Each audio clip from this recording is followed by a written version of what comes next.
Okay guys, today I'm going to talk to you really quickly about how to process a policy A for defective goods.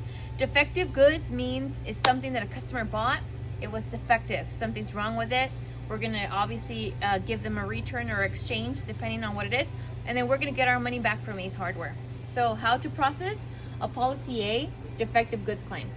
You're going to start on AceNet. So log in with your own credentials on AceNet. This is going to be the home, as we all are very familiar with that. Okay, step number one is you're going to go under manage product right underneath AceNet. Open that up. Second column over for item management, and you're going to go down to defective goods. It's going to be the third option below. Click that open. When you click that open, it's going to ask you for a SKU number and how many you want to return and so on. We're going to start here at the very first one. So I don't have SKU numbers, but I do have a UPC. I'm going to show you what I'm going to do a claim on today. Today, we're going to do a claim on 2 items. This and this. I don't know the SKU number, but I do have the UPC. So at that point, when I changed it to UPC, on the next column, I'm going to scan the item. If you want to get closer, that's okay with me. And then, so you have the UPC option. I scanned it. How many do I want to return? I want to return 1 of them.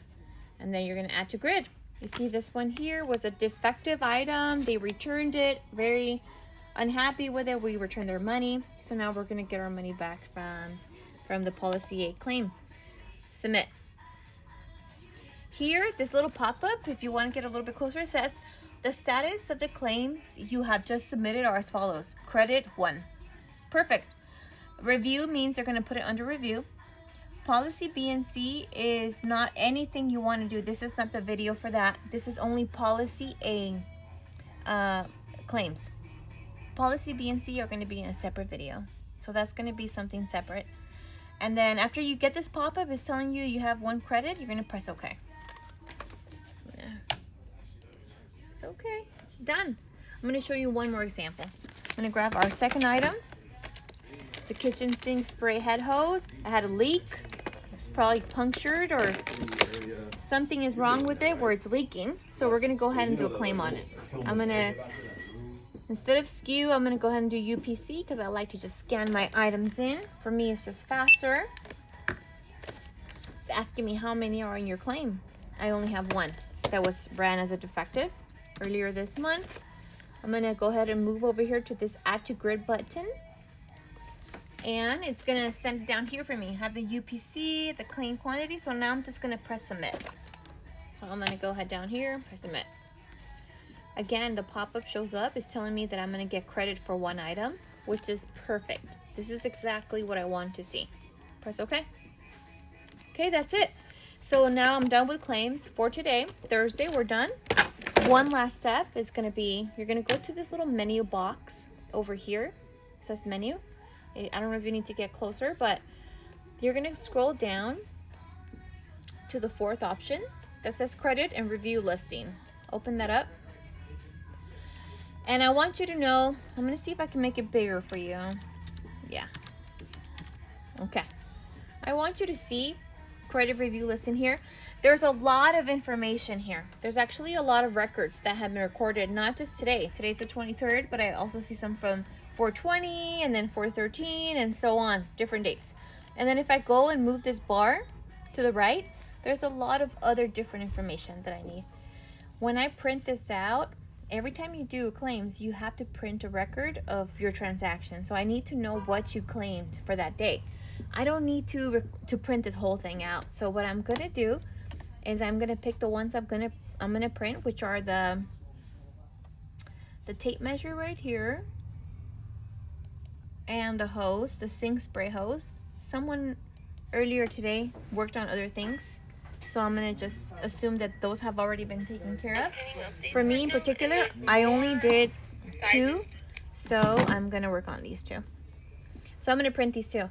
Now I'm gonna go to the gray area up here, and I'm gonna do a right click, and I'm gonna press add and remove columns. I don't know if you can see that there, but these are all the columns that are displayed. There's a lot of information. I don't need all that information for my next step.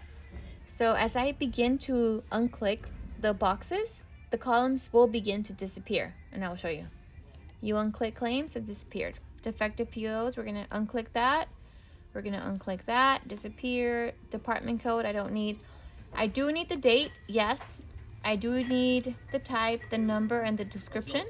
I do need the quantity. Everything else I don't need. I don't need the claim status. I don't need the status. I would like to see the reasons, so leave that there, and then just take off the log on ID. So pretty much what I need to see is the date that the claims were submitted, the actual UPC number or SKU number, because some of them I see were used under SKUs. A brief description is fine. How many were claimed, and then has it been approved or denied? That's the most important thing. Once I have this here, then I'm going to go ahead and push print. It's telling me that it's better if I print it in landscape mode, which is okay. I'm going to put okay.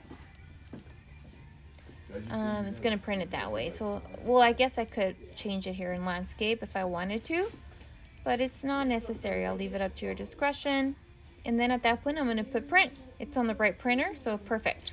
Print. Okay, after all of that, the very last step is you're going to print your sheet. This is what we worked on. Now, I want you to know that you cannot escape the previous works done before. So I do have previous work done from March and so on, but I'm going to print this sheet to reflect the 2 items that I did today, which I highlighted here. I have the date, April 23rd.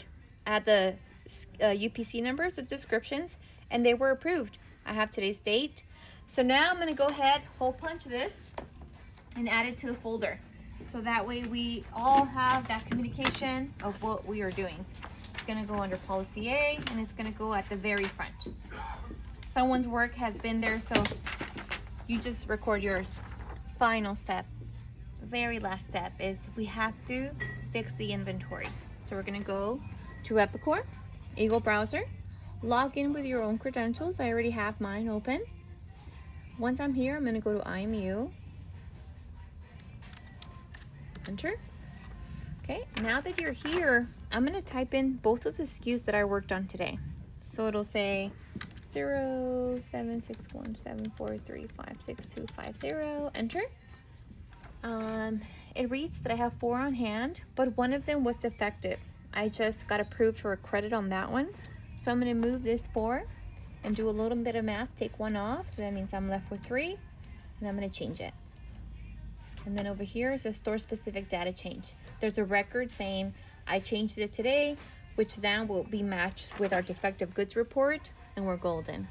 Let's do one more. It's going to be the hose. So 0829011949996. Sink hose.